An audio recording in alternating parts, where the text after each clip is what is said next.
record a message for you to help you get settled in on your first night. I actually worked in that office before you. I'm finishing up my last week now, as a matter of fact, so I know it can be a bit overwhelming, but I'm here to tell you there's nothing to worry about. You'll be fine. So let's just focus on getting you through your first week, okay? Let's see. First, there's an introductory greeting from the company that I'm supposed to read. It's kind of a legal thing, you know. Welcome to Freddy Fazbear's Pizza, a magical place for kids and grown-ups alike, where fantasy and fun come to life. Fazbear Entertainment is not responsible for damage to property or person. Upon discovering that damage or death has occurred, a missing person report will be filed within 90 days or as soon as property and premises have been thoroughly cleaned and bleached and the carpets have been replaced. Blah, blah, blah. Now, that might sound bad, I know, but there's really nothing to worry about. The animatronic characters here do get a bit quirky at night, but do I blame them? No. If I were forced to sing those same stupid songs for 20 years and I never got a bath, I'd probably be a bit irritable at night too. So remember, these characters hold a special place in the hearts of children and we need to show them a little respect, right? Okay. So just be aware, the characters do tend to wander a bit. They're left in some kind of free roaming mode at night. Something about their servos locking up if they get turned off for too long. They used to be allowed to walk around during the day too, but then there was the bite of 87. Yeah, it's amazing that the human body can live without the frontal lobe, you know? Now, concerning your safety, the only real risk to you as a night watchman here, if any, is the fact that these characters, if they happen to see you after hours, probably won't recognize you as a person. They'll most likely see you as a metal endoskeleton without its costume on. Now, since that's against the rules here at Freddy Fazbear's Pizza, they'll probably try to forcefully stuff you inside a Freddy Fazbear suit. Now, that wouldn't be so bad if the suits themselves weren't filled with cross beams, wired, and animatronic devices, especially around the facial area. So you can imagine how having your head forcibly pressed inside one of those could cause a bit of discomfort and death. The only parts of you that would likely see the light of day again would be your eyeballs and teeth that pop out the front of the mask. Yeah, they don't tell you these things when you sign up. But hey, first station of the breeze. I'll chat with you tomorrow. Check those cameras and remember to close the doors only if absolutely necessary. Gotta conserve power. Alright, good night.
Congrats!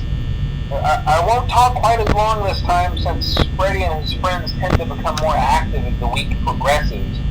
It might be a good idea to peek at those cameras while I talk, just to make sure everyone's in their proper place, you know. Interestingly enough, Freddy himself doesn't come off stage very often. I've heard he becomes a lot more active in the dark, though, so hey, I guess that's one more reason not to run out of power, right? I also want to emphasize the importance of using your door lights.